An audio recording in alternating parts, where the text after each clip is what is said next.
One of the names of the Day of Judgment, my brothers, is the Day of Exposure. And that day is not an easy day. That day is not an easy day. The Prophet ﷺ, and really my whole talk tonight is based on this one hadith. So please take this hadith home with you. The Prophet ﷺ, he says, all of my ummah will be forgiven. They will be shown mercy. Please, very important hadith. Make sure you take this home. All of my ummah will be forgiven and it will be shown mercy, except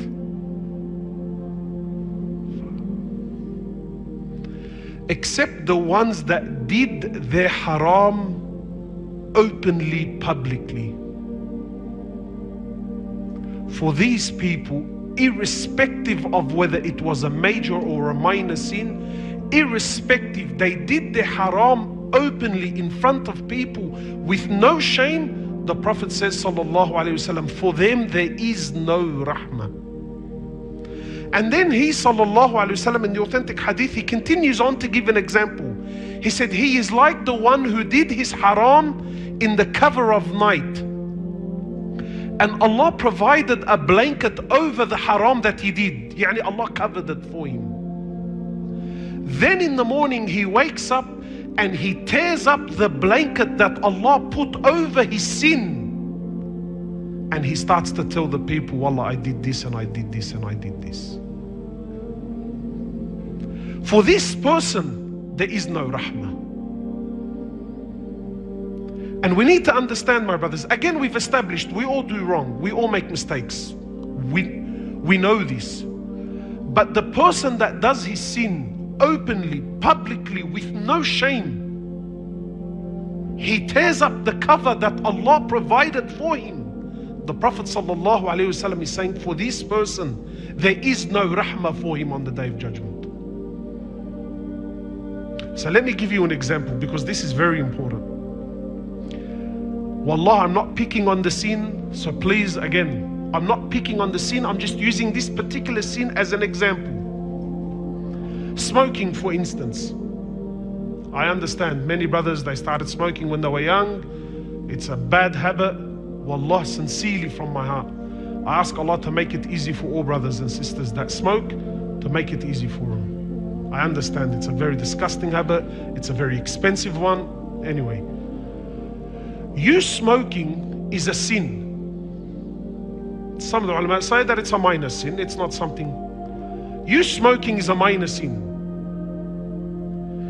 But you smoking outside, publicly, in front of people, without any shame whatsoever, that's you doing that action publicly far supersedes the cigarette itself initially. What you're doing publicly overshadowed the cigarette in itself, and this has become major in the eyes of Allah.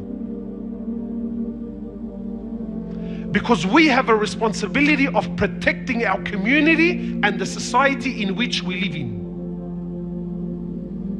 Does that make sense? So I smoke. Ya akhi, whatever it is, cigarettes, shisha, argila, whatever it is. You should be having that cigarette in private, in secret, where no one is there. You're not there with friends.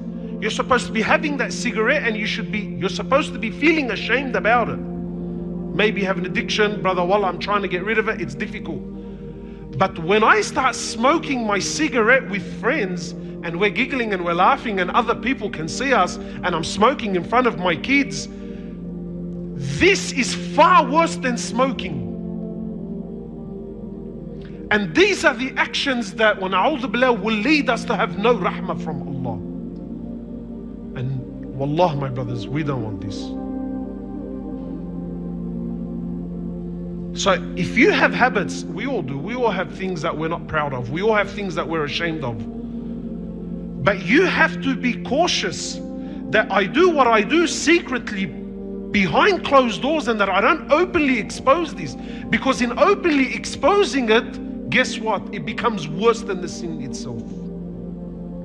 Music, for instance. Music is clearly haram. Listening to music is haram. And by Allah, I understand, I always say this, the hardest thing for me from Jahiliyyah was music. That was the hardest thing. I could give up anything and everything. Music was the hardest thing for me. So I understand, wallahi, like I understand brothers and sisters that have this addiction to music.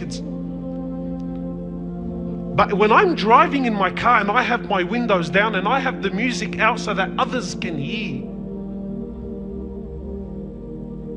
this has become worse than listening to music itself. So if you find yourself in a situation where, wallah, you know what, I can't, I have to listen, then turn it down. Put it so that only you can hear. Put the windows up. Do whatever you can to minimize the exposure of other people seeing you. And this is called having adab with Allah. This is having adab with Allah subhanahu wa ta'ala.